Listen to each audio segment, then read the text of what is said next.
Sumalpok ang 10-wheeler na yan sa ilang bahay at karinderya sa barangay Mambugan, Antipolo City kahapon. Sa isa pang video, kita ang mga natapong lupa na karga ng truck sa bahagi ng sumulong highway. Nadamay rin sa aksidente ang poste at mga linya ng kuryente. Nabasag ang windshield. Nagkayupi-yupi ang unahang bahagi ng truck at nasira ang unahang mga gulong nito. Ito po yung itsura ng lugar na pinagsalpukan ng 10-wheeler. Nagkawasak-wasak ang bahay at karinderya sa unahan. Nagkasala-salabat naman po ang mga kawad matapos ding mabangga at tumagilid ang poste ng kuryente.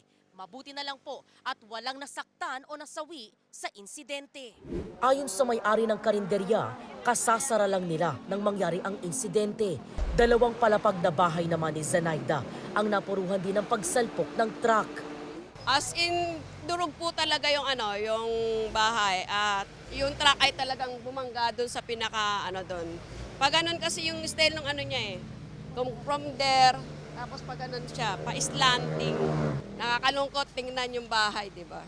Sira Ayon sa barangay, base sa pahayag ng mga saksi sa insidente, may hinahabol umanong isa pang truck ang sumalpok na 10-wheeler. Halos nagkakarera daw silang dalawa Pagkatapos yung isa nawala ng kontrol, bumangga dyan sa poste, siguro sa takot ng pahinante tsaka driver, tumalon, sumakay dun sa kasama nila, tumakas na.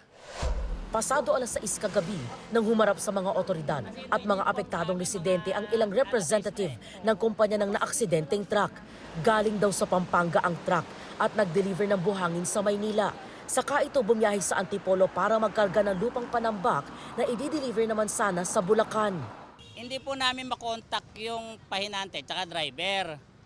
Nakita lang po namin sa social media na ganun nga po. Kaya late na po kami nagpunta rito. Kasi hindi naman po namin tatalikuran yan Sagutin po namin yung mga nasira sa kanila, yung mga paninda, kung ano po yung mga kabuhayang nawala sa kanila, sasagutin po namin, ma'am. Patuloy na pinaghahanap ng Antipolo Police ang 37 anyos na truck driver at kasama nitong pahinante ng mga residente ng Pampanga. Hindi naman daw magsasampa ng reklamo ang mga apektadong residente basta't makipag-ugnayan daw sa kanila ang driver at ang pahinante. Nagdulot ng bahagyang traffic ang insidente. Alas 6 kagabi nang lilisin ng barangay ang mga nagkalat na lupa sa kalsada. Pansamantala namang tinukuran ng tumagilid na poste. Ilang bahay ang nananatiling walang kuryente.